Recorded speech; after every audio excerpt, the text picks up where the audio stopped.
할렐루야. 오늘 예배 오신 여러분들 주님의 은혜로 가득하시길 바랍니다. 오늘 하나님 말씀은 베드로전서 4장 7절에서 11절 말씀을 보겠습니다. 베드로전서 4장 7절에서 11절 찾으신 줄 알고 저와 여러분이 함께 전 구절을 읽겠습니다. 만물의 마지막이 가까이 왔으니 그러므로 너희는 정신을 차리고 근신하여 기도하라. 무엇보다도 뜨겁게 서로 사랑할지니 사랑은 허다한 죄를 덮느니라. 서로 대접하기를 원망 없이 하고 각각 은사를 받은 대로 하나님의 여러 가지 은혜를 맡은 선한 청지기같이 서로 봉사하라. 만일 누가 말하려면 하나님의 말씀을 하는 것 같이 하고 누가 봉사하려면 하나님 공급하시는 힘으로 하는 것 같이 하라. 이는 범사에 예수 그리스도로 말미암아 하나님의 영광을 받으시게 하려 함이니 그에게 영광과 권능이 세세 무궁하도록 있느니라. 아멘. 아멘. 만물의 마지막이 가까워 왔으니, 이런 제목으로 보겠습니다. 8월이 또 어느덧 중반이 지나가고 있습니다. 덥기도 하고 습하기도 하고 이런 날씨가 반복되고 있지만 그러나 어쨌거나 역사는 흐릅니다. 역사는 흐르고 하나님의 말씀은 우리에게 늘 말씀하고 계십니다. 우리가 이 말씀이 우리에게 무엇을 얘기하고 있는가 주목하면서 또 이 말씀에 힘입어 한 주를 살 수 있으면 좋겠습니다. 오늘은 베드로 사도의 권면인데요. 지난주에는 사도 바울 사도의 권면을 우리가 보았습니다. 데살로니가 전서 5장이었는데요. 이 권면이라는 것이 무엇이라고 했습니까? 이렇게 살아라, 저렇게 살아라. 우리 삶에 실제적인 가르침을 주는 거죠. 지난주에도 말씀드렸지만 우리가 인생을 살아가면서 권면을 잘 듣는 것이 중요합니다. 제일 중요한 것은 진리를 아는 것이지만 그게 제일 중요하죠. 근데 그 진리의 빛을 쬐은 사도가 어떻게 실제적으로 살아가야 하는지를 가르쳐주는 그 권면 또한 우리의 중요한 것이죠. 그러니까 오늘 베드로 사도의 권면은 이렇게 시작했습니다. 만물의 마지막이 가까이 왔으니. 이 때를 가리키는 것이죠. 때. 흔히 우리가 말세라고 합니다. 말세, 세상의 끝이다. 세상의 종말이다. 세상의 종말이 가까이 왔으니, 이런 말과 같은 거죠. 세상의 종말이 오면 어떻게 될까요? 종말, 끝이라는 건데 무엇이 끝이 나는 것일까요? 세상에 죄악이 끝이 난다는 것입니다. 근데 용어를 우리가 잘 이해할 필요가 있는데, 말세라는 것은 뭐가 끝나냐? 세상에 죄악이 끝이 난다. 그러니까 죄악이 세상에 죄악이 가득한 세상이 아닙니까? 그것이 심판을 받고 의롭고 선한 새로운 세상이 열리는 그 역사가 크게 전환이 된단 말입니다. 그러한 때가 온다라는 것을 지금 바울이 아니죠. 베드로가 지금 얘기하고 있는 것입니다. 그리고 이러한 때가 오면 어떤 일이 일어납니까? 죄인들, 악인들은 굉장히 두려워하겠죠. 죄악이 심판을 받는 때니까.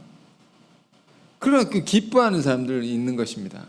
누가 기뻐하는 겁니까? 말세가 되는 것을 의인들, 선인들, 뒤에 우리가 성경을 읽으면 나오지만 하나님의 뜻을 따라 사는 자들은 이 말세가 정말 기다려지는 것이고, 그 때가 오면 너무도 기쁜 것입니다. 그 두려워하는 자가 있고 기뻐하는 자가 있다 말입니다. 그러니까 이런 만물의 마지막이 말세가 가까이 왔으니, 그렇다면 우리가 어떻게 살아야 하겠는가라는 것을 오늘 이제 베드로 사도가 우리에게 권면해 주고 있는 것입니다. 이 베드로 사도는 베드로 후서 3장, 베드로 전서 후서, 베드로는 2개의 편지만을 남겼죠. 후서의 3장, 그러니까 편지의 마지막 장에도 이 때에 관한 가르침을 교우들에게 줬습니다. 그 부분 조금 더 우리가 살펴보겠습니다. 베드로후서 3장인데요. 3장 1절에서 10절까지 쭉 볼 텐데, 여러분의 성경이 있지만 이 성경을 더 잘 이해하기 위해서 좀 쉬운 성경으로 제가 오늘 준비했는데, 여기 자료가 나오죠. 이것으로 읽어보겠습니다. 베드로후서 3장 1절에, 사랑하는 여러분, 나는 지금 여러분에게 2번째 편지를 쓰고 있습니다. 베드로 전서 후서죠. 후서를 쓰고 있습니다. 나는 먼저 번과 마찬가지로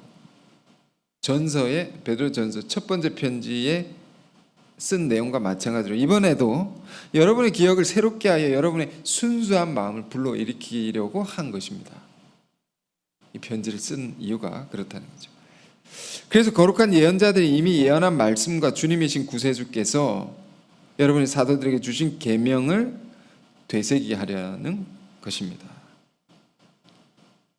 그래서 3절, 무엇보다도 먼저 여러분이 알아두어야 할 것은 이것입니다. 자, 무엇보다도 하면 다른 것보다도 제일 중요한 것을 얘기한다는 거죠. 이걸 알아둬야 됩니다. 곧 마지막 시대에 자기들의 욕정을 따라 사는 자들이 나타나서 여러분을 조롱하며, 그러니까 마지막 때가 되면 사람들이 어떻게 살아가는 거예요? 베드로 사도는 이 뒤에 내용도 쭉 읽어보면요, 말세가 되면 사람들이 2가지 종류로 나뉘어진단 말이에요. 첫 번째는 자기들의 욕정을 따라 사는 사람들이 있다. 죄를 지으며 사는 사람들을 가리키는 거죠. 이런 사람들이 있고, 또 하나님의 뜻대로 살아가는 사람들이 있다라고 뒤에 말합니다. 이 하나님 뜻대로 사는 사람들, 믿는 자들을 가리키는 거죠. 이 편지를 받는 교우들을 향해서 말하는 것입니다. 그런데 하나님 뜻대로 살지 않고 자기 욕정대로 사는 사람들이 죄를 지으면서 하나님의 뜻대로 사는 사람들 향해서 조롱을 한다는 겁니다. 뭐라고 하면서 4절에 그리스도가 다시 온다는 약속은 어떻게 되었는가? 그 약속을 기다리던 선배들도 죽었고 모든 것이 창조 이래 조금 달라진 것이 없지 않느냐라고 하고 말할 것입니다. 무슨 말인지 아시겠습니까? 조롱한 자들의 조롱의 내용이 뭡니까? 그리스도 다시 온다는 재림이죠. 재림에 대한 약속은 어떻게 되었느냐? 주님 다시 오셔서 이 세상을 완전히 회복한단 말입니다. 그 약속을 기다리던 선배들도 죽었고 지금 뭐가 달라진 것이 있느냐? 세상은 똑같아. 이제 무더위가 우리가 지나가고 있지 않습니까? 좀 있으면 또 선선한 가을이 오고 그 다음에 추위가 오겠죠.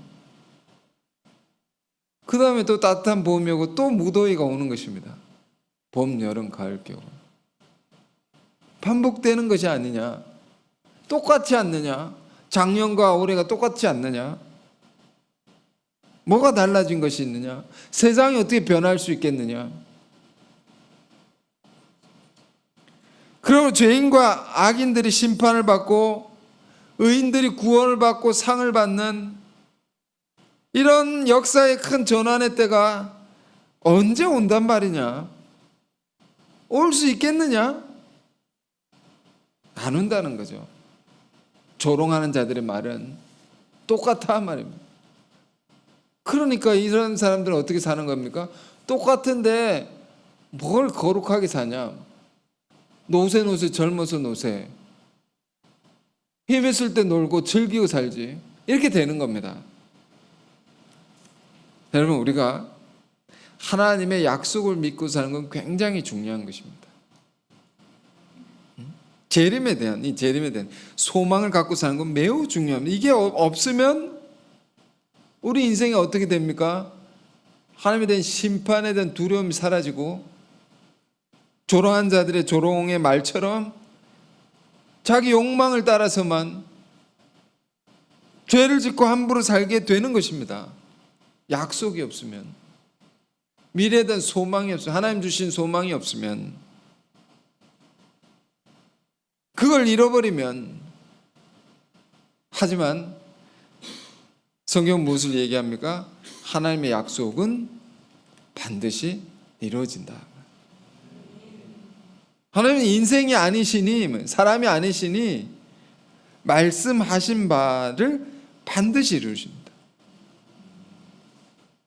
베드로 사도는 조롱하는 자들에 대해서 이걸 얘기를 합니다.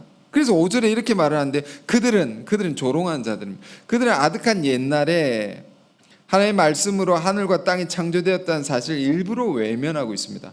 하나님의 말씀에 의해서 땅이 물에서 나왔고 또 물에 의해서 이루어졌습니다. 쭉 얘기를 하는데, 베드로 사도는 하나님의 말씀, 그러니까 이 세상이 어떻게 창조되었는가, 하나님의 말씀으로 창조되었단 말입니다.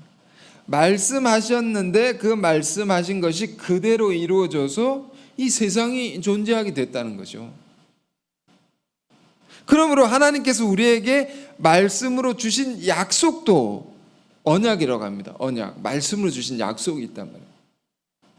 그 약속도 반드시 이루어지는 것이다 말입니다. 그런데 조롱한 자들은 일부러 그걸 외면하고 있단 말이에요. 들으려고 하지 않으려고 한단 말이에요. 일부러.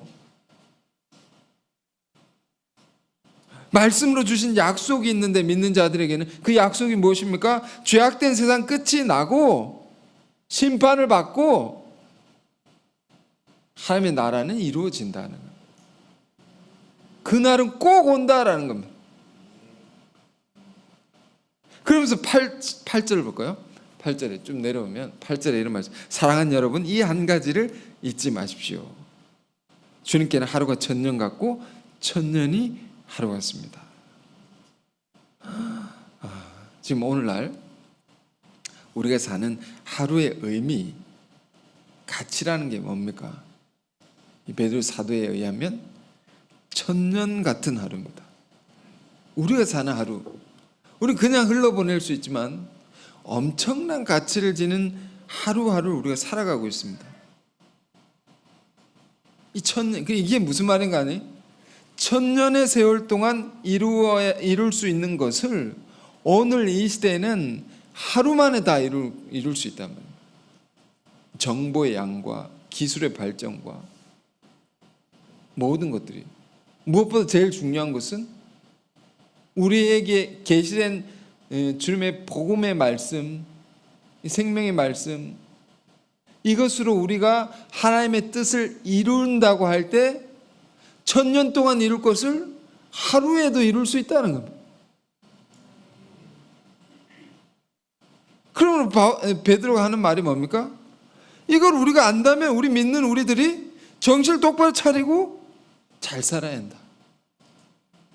함부로 살면 안 된다는 거죠. 9절 10절 이어서 이렇게 말합니다. 어떤 이들은 이렇게 말합니다. 주님께서 약속하신 것을 미루신다고 생각하고 있지만 자꾸 약속을 연기를 한단 말입니다. 사실은 여러분을 위해서 참고 기다리시는 겁니다. 그래서 아무도 멸망하지 않고 모두 회개하게 되기를 바라시기 때문입니다. 그러나 주님의 날은 도둑처럼 갑자기 올 것입니다. 그날에 하늘은 요란한 소리를 내면서 사라지고 천체는 타서 녹아버리고 땅과 그 위에 있는 모든 것은 없어지고 말 것입니다. 완전히 이전의 세상이 다 사라지고 새로운 세상이 온다는 얘기입니다. 우리가 생각하지 못했, 우리가 우리의 경험력, 우리의 지식으로 생각할 수 없었던 전혀 새로운 세상이 온다는 겁니다. 그러니까 하나님의 약속을 믿지 않는 자들은 그 심판도 두려워하지 않게 되기 때문에 죄를 짓고 삽니다. 정욕에 빠져서 방만하게 삽니다. 그러나 그렇게 생각하지만 그들은, 베드로가 말합니다, 여러분 똑똑히 기억해야 됩니다. 하나님의 심판은 없는 것이 아닙니다. 지금 당장 심판하실 수 있지만 그렇게 하지 않으시는 것은 능력이 없기 때문이 아니라, 다른 이유에서가 아니라 오래 참으셔서 아무도 멸망하지 않고 다 회개하기를 바라는 하나님의 사랑 때문입니다 라는 것. 놀라운 자비와 긍휼 때문에 참으시는 것이지 심판 못해서 안 하는 게 아닙니다. 이걸 생각하지 않고 계속해서 죄를 짓고 사는 사람들은 도둑처럼 주님의 날을 맞을 것입니다. 갑자기입니다. 그들에게는 갑자기입니다. 도둑처럼 임해서 갑자기 심판을 맞을 것입니다. 자, 이런 얘기를 베드로가 하고 있습니다. 여러분, 성경은 어떤 책입니까? 66권, 2만 구절이 넘는 성경이 이렇게 많은 말씀들이 있는데 어떤 책입니까? 어떤 책입니까? 이 책이 역사책입니다. 이것은 하나님의 역사입니다. 하나님의 어떤 역사입니까? 죄악된 인간을, 이 죄악된 세상을 회복하는, 다른 말로 구원하는 그 역사의 기록이죠. 우리 이걸 알아야 됩니다. 흔히 사형리라고 합니다. 사형리란 뭐냐면 역사를 가리키는 말입니다.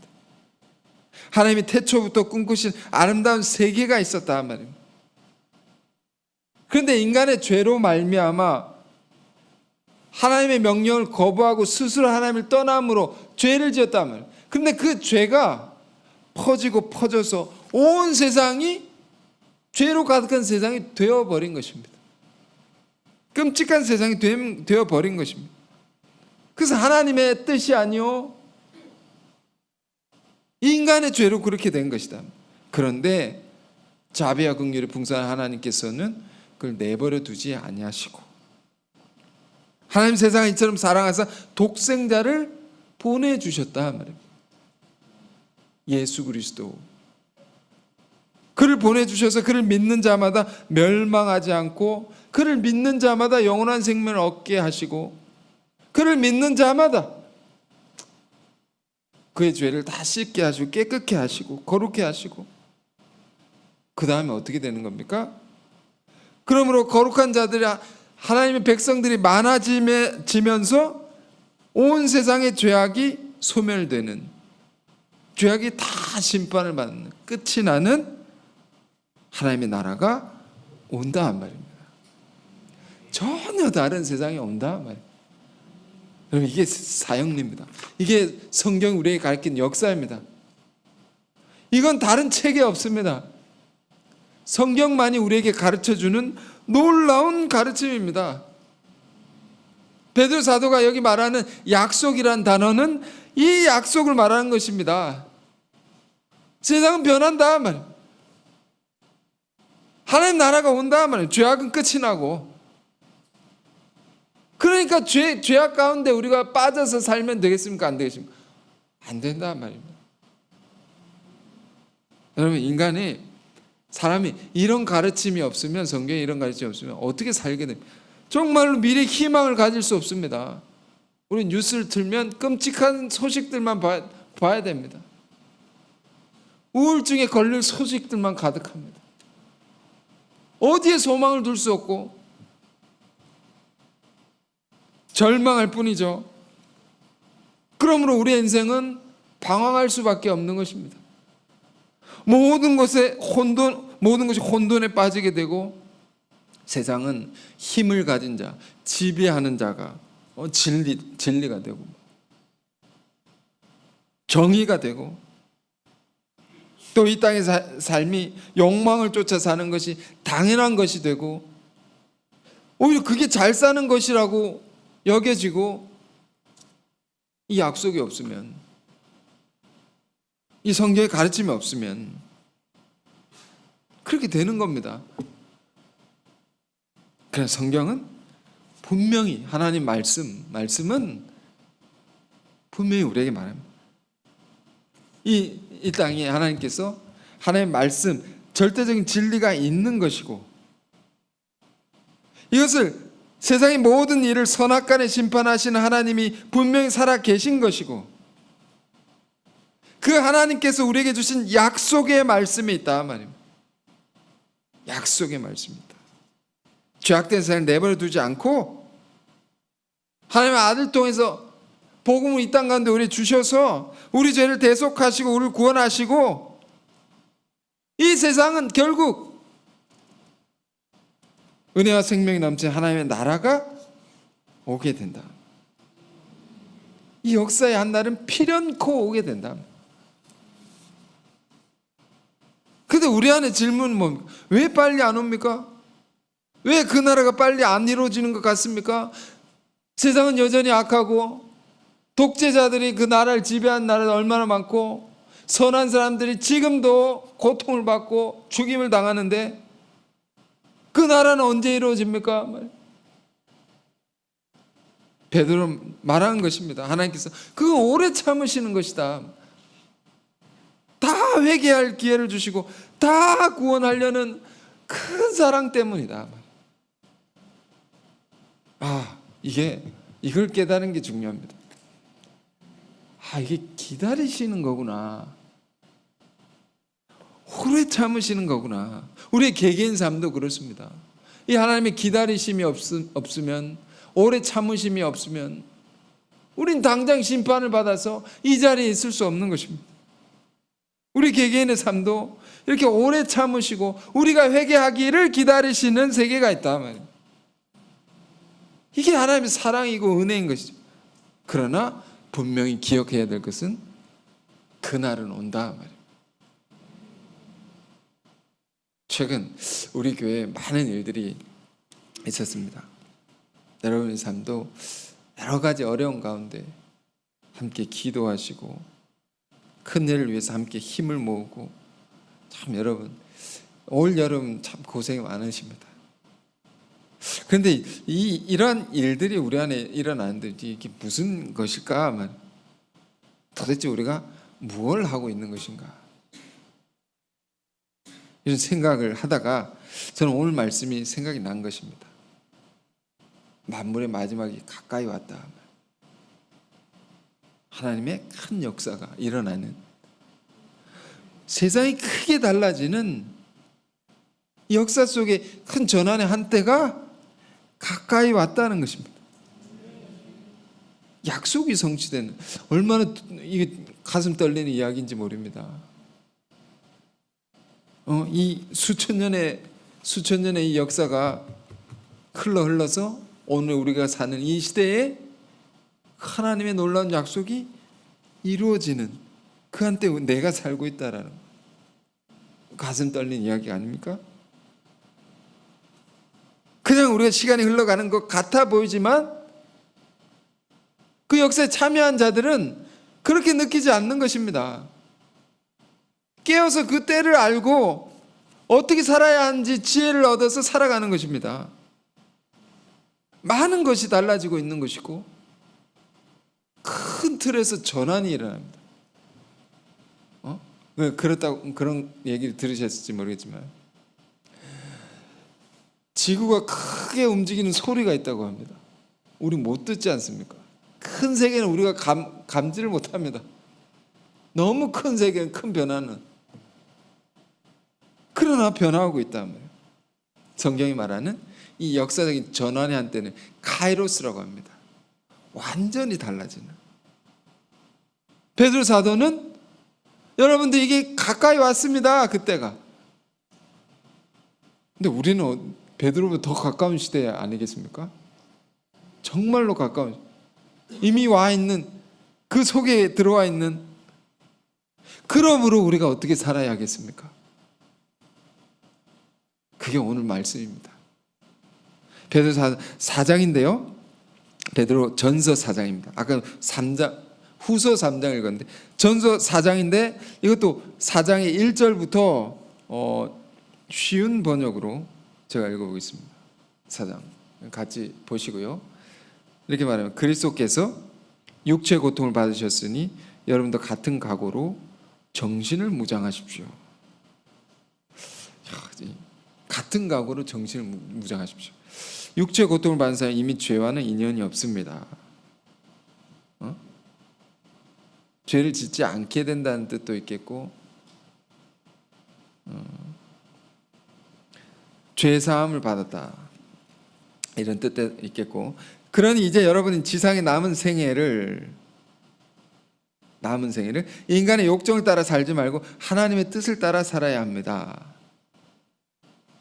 그렇죠? 우리 인생은 두 가지밖에 없는 것입니다. 인간의 욕정을 따라 사는 것과 하나님의 뜻을 따라 사는 것. 베드로는 복잡한 거 싫어합니다. 아주 간단하게 모든 걸 얘기를 합니다. 두 가지밖에 없다 우리 인생은.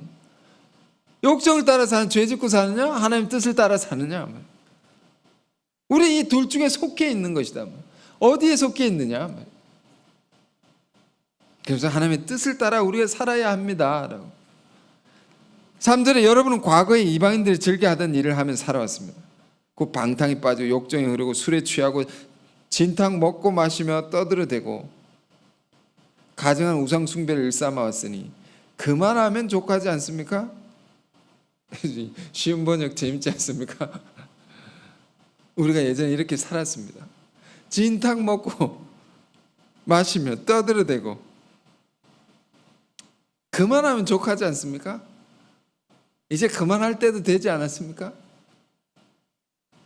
4절에 이방인들은 여러분이 이제 자기네와 함께 방탕에 휩쓸리지 않는다고 해서 괴이하게 생각하면 욕설을 퍼붓고 있습니다. 이방인들에게 세상 속에서 하나님의 뜻과 관계없이 죄짓고 사는 사람들을 말합니다. 그들은 자기들이 그렇게 살면서 자기처럼 살지 않는 사람을 싫어하고 이상하게 생각하고, 오히려 우리가 볼 때 그들이 이상한데 그들이 우리를 이상하게 생각하면서 욕을 한단 말이에요. 우리가 정말로 진지하게 예수님을 따라 산다고 하면요, 사실 세상의 친구들이 다 떨어집니다. 사실 그렇습니다. 우리가 세상과 어울리는 것과 이제 좀 다른 얘기인데요, 세상적인 가치를 따라서 거기 섞여가지고 우리가 히히덕거리면서 그렇게 살다가 하나님의 말씀을 듣고 진리를 깨닫게 되면 갑자기 우리의 생각이 달라집니다. 이렇게 살면 안 되는구나. 정신을 차려야 되는구나. 똑바로 내가 살아야 되겠구나. 생각이 달라지고 사람이 달라집니다. 그럼 세상 친구가 너 왜 이래? 이러면서 떠나게 되죠. 그럼 우리가 외로워집니다. 이렇게 돼요. 세상 사람들이 함께 휩쓸리지 않는다고 욕설을 퍼붓습니다. 왜 너는 그렇게 사냐? 네가 무슨 세상을 구하겠다고?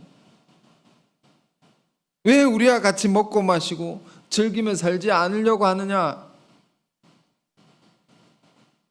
그러면서 오늘 그들은 산 사람과 죽은 자를 심판하실 분 앞에서 바른 대로 고해야 할 것입니다. 결국 그들도 하나님의 심판대 앞에 서게 될 것입니다. 그렇습니다, 여러분. 결국은 우리가 하나님 앞에 내가 살아온 모든 것에 대해서 판단을 받는 때가 오는 것입니다. 그들이 어떻게 살든 자기가 산 것에 대해서 심판을 받는다는 것입니다. 베드로 사도는 어떻게 살았느냐, 자기의 삶의 모든 기준이 무엇이었는가 말이에요. 앞에 2절에는 이런 말씀, 하나님의 뜻을 내가 따라 사느냐. 지금 5절에는 하나님의 심판을 말했습니다. 내가 하나님의 심판의 자리에 서 있을 때에 거기서 내가 살아남을 수 있겠는가? 그때 내가 칭찬을 받을 수 있겠는가? 이 기준이 그 삶의 기준. 이걸 따라 사는 것입니다. 사람에게 잘하고 좋은 사람으로 기억되고 좋은 일이지만 사실은 그게 중요한 게 아닙니다. 그게 중요한 게 아닙니다. 우리가 하나님 앞에 옳다 인정을 받고 하나님 앞에 칭찬을 받는 인생을 살아야 된다. 그게 무엇인가를 생각하며 살아야 된다. 그래서 죽은 자들에게 복음이 전해진 것입니다. 그들은 그들의 육체로는 인간이 받는 심판을 받았지만 영적으로는 하나님 따라 살 수 있게 하려는 것이었습니다. 그러면서 오늘 본문인데요. 자, 4장 7절입니다. 여기 쉬운 번역. 아까 이제 개역 개정을 읽었으니까 세상의 종말이 가까이 왔으니 정신을 차려 마음을 가다듬고 기도하십시오. 그러니까 우리가 어떻게 살아야 되느냐? 베드로 사도의 권면의 첫 번째가 기도하십시오. 정신을 차리고 마음을 가다듬고 기도하십시오. 왜 베드로는 기도를 먼저 강조했을까요? 베드로는 어떤 사람인지 우리가 생각해 볼 필요가 있습니다. 매우 즉각적인 사람입니다. 즉각적인 행동이 앞서는. 그러니까 베드로는 뭔가를 진지하게 고민하고 생각하고, 바울 사도는 3년 동안 아라비아에 가서 깊이 진지하게 자기의 신앙을 돌아보면 그랬는데 베드로는 그런 사람이 아닙니다. 예수님 말씀은 바로 움직이고 바로 행동하는 이런 사람은 뭐라고 하죠? 뜨거운 사람이다 라고 합니다. 가슴이 뜨거워서 막 가만히 있을 수 없는. 그런데 베드로는 이 권면 속에는 자기 자신 안에 부족함을 얘기하는 것입니다. 내가 주님을 위해서 살아가다 보니 내가 뜨거운 열정으로 막 즉각적으로 행동하며 움직이며 이런 거 중요하지만 내가 살아보니 먼저는 기도하는 게 중요한 것을 내가 알았습니다.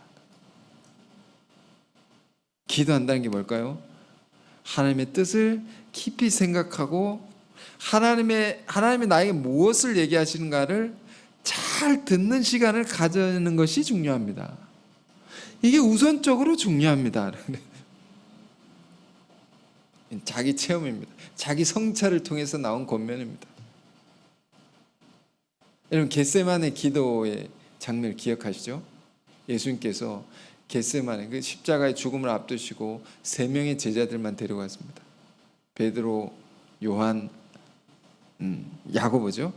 3 제자만 특별히 12제자 중에 최고의 제자들, 주님의 사장을 함께 할 수 있는 제자들 데려갔는데, 주님이 거기서 기도하실 때에 이 3 제자는 뭐 했습니까? 기도했습니까? 못했죠.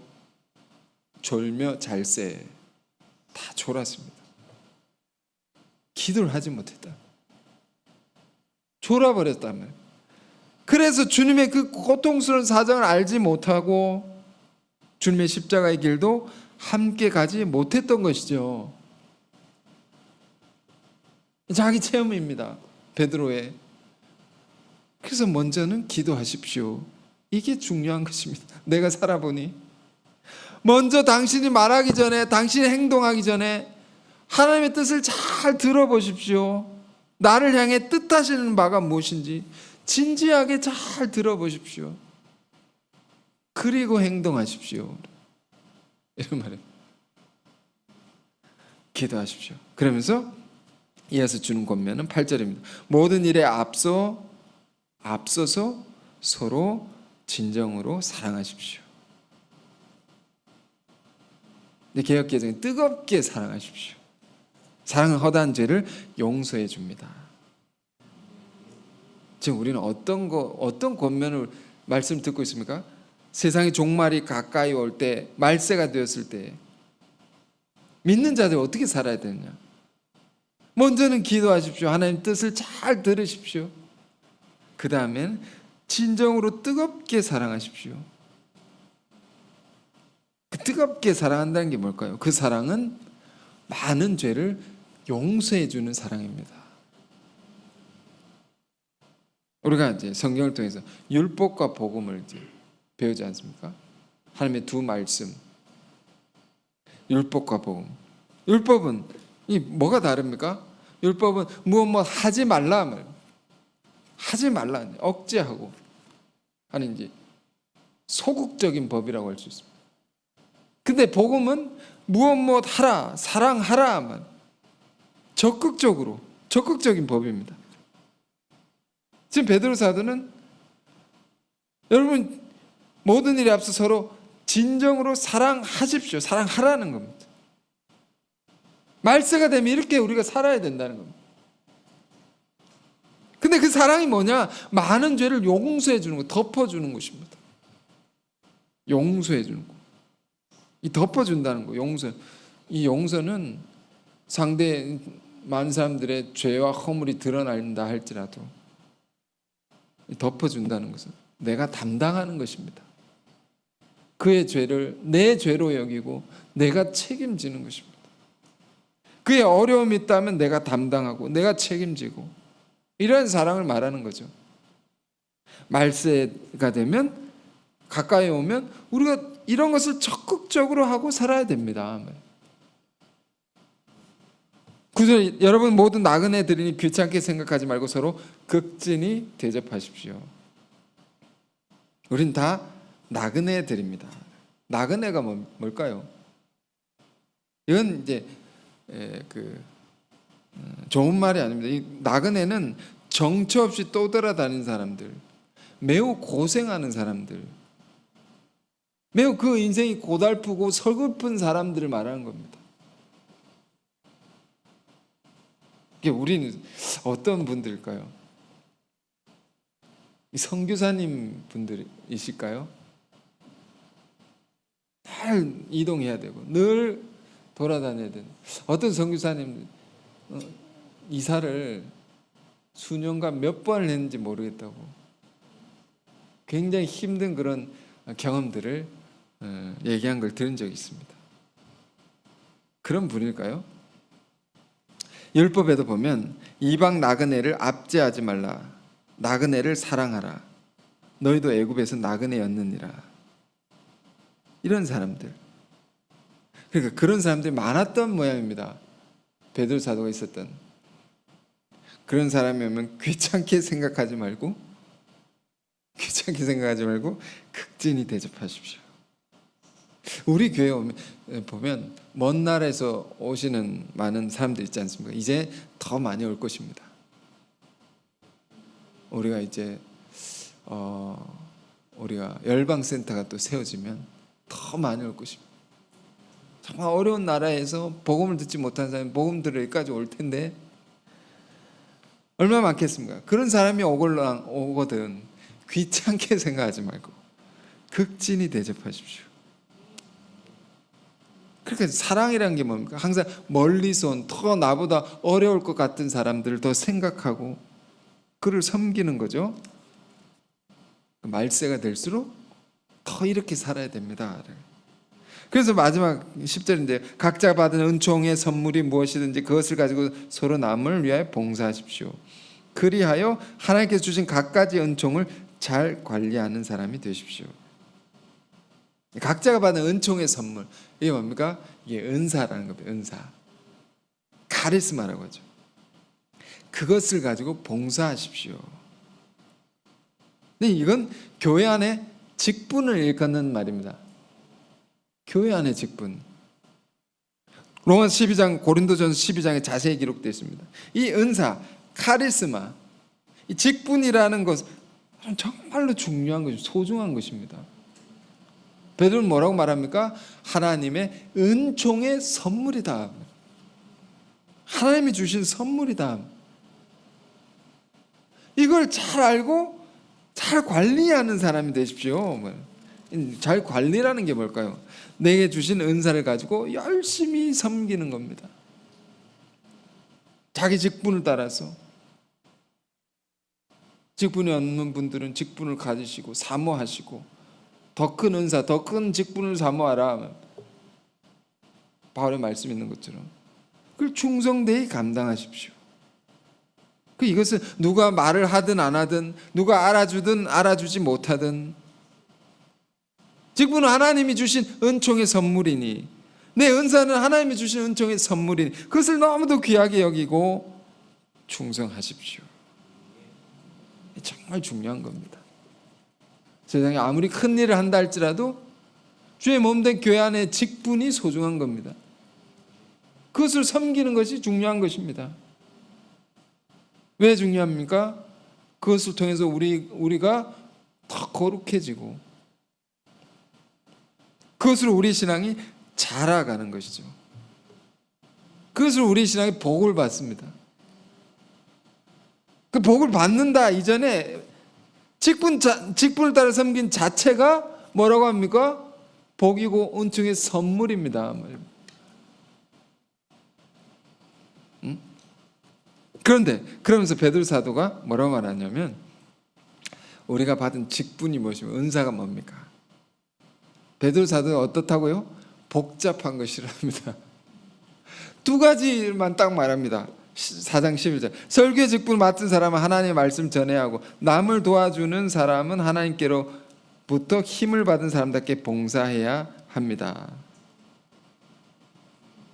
오늘 개역 개정, 여러분이 갖고 있는 성경을 보면 이렇게 되어 있어요. 만일 누가 말하려면 하나님의 말씀을 하는 것 같이 하고, 누가 봉사하려면 하나님의 공급하시는 힘으로 하는 것 같이 하십시오. 이 두 가지입니다. 말씀을 하는 사람과 또 봉사하는 사람, 도와주는 사람.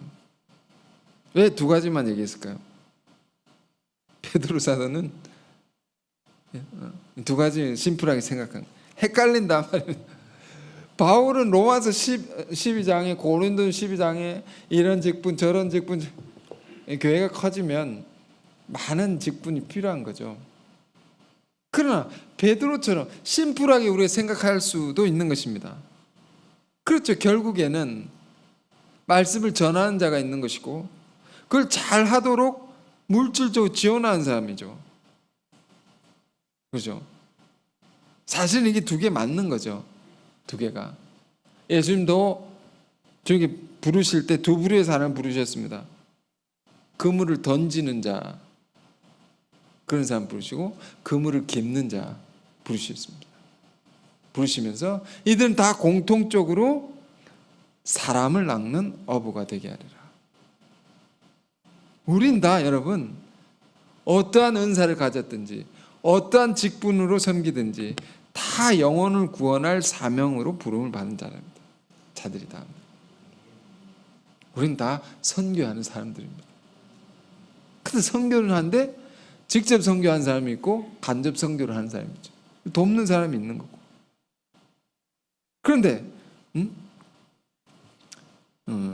더 구체적으로 이렇게 말해요. 그 설교의 직분 맡은 사람, 말씀 전한 사람들은 어떻게 해야 되냐? 하나님의 말씀을 전해야 하고, 하나님이 말씀하는 것처럼 전해야 되고. 이 말은 엉뚱한 거 말하지 말라. 세상 지식, 세상 경험 이런 것 전하지 말라. 하나님이 주신 기록된 계시의 말씀, 이것이 주는 귀한 세계를 전하라. 그리고 남을 도와준 사람은 하나님께로부터 힘을 받은 사람답게 하나님이 공급해 주시는 것과 같이 그렇게 봉사를 해야 된다. 자기 힘으로 봉사할 수 없습니다. 성령의 능력으로, 성령이 충만해져서 봉사를 해야 된다. 더 은혜 받으셔야 되고, 그렇지 않으면 지치게 되는 거죠. 봉사는 지칠 뿐만 아니라 시험 들 수도 있는 거죠. 더 성령의 능력에 힘입어야 된다. 이건 사도행전 6장에 자세히 공부할 수 있는데요. 자, 그렇게 각자에게 주신 은총, 그 은사를 잘 관리하십시오. 그러면 11절 마지막에 그러면 모든 일에 우리를 통해서 예수 그리스도를 통해 하나님이 영광을 받으실 것입니다. 그분에게 영광과 능력이 길이길이 함께하기를 바랍니다. 아멘. 아멘. 자, 오늘 베드로 사도가 주는 참 귀한 권면은 너무 얼마나 소중합니까? 하나하나 우리가 묵상하고 되새기면서 진실로 만물의 때가, 만물의 마지막이 가까이 왔으니 우리가 이 때를 잘 인식함으로 이 때에 합당한, 정말로 합당한 삶을 사도의 권면을 따라서 살아갈 수 있는, 그래서 예수 그리스도를 통해서, 우리를 통해서 예수 그리스도의 영광이 드러나고 예수 그리스도를 통해서 하나님의 영광이 나타나는 그런 우리의 삶이 다 되시기를 바랍니다. 기도하겠습니다. 은혜로우신 주님, 오늘 베드로 사도의 귀한 말씀, 만물의 마지막이 가까이 왔으니, 이 말씀 우리가 붙들게 하옵소서. 하나님의 약속은 반드시 성취되는 것이고, 이 죄악된 세상 끝이 나고 심판을 받고 하나님의 나라는 꼭 이루어지는 것임을 우리가 더욱 확신케 하옵소서. 그러므로 우리가 세상의 본을 따라 정욕을 따라 죄 가운데 빠져 살지 않게 하여 주옵시고, 사도의 권면처럼 우리가 늘 기도하게 하옵소서. 우리가 뜨겁게 사랑하며 살게 하옵소서. 늘 서로를 대접하며 섬기며 살게 하옵소서. 하나님의 은총으로 받은 선물이 우리에게 있습니다. 그 은사를, 직분을 주의 뜻을 따라 잘 관리하는 착하고 충성된 주의 종들이 우리가 다 되게 하여 주옵소서. 예수 그리스도 이름으로 기도했습니다. 아멘.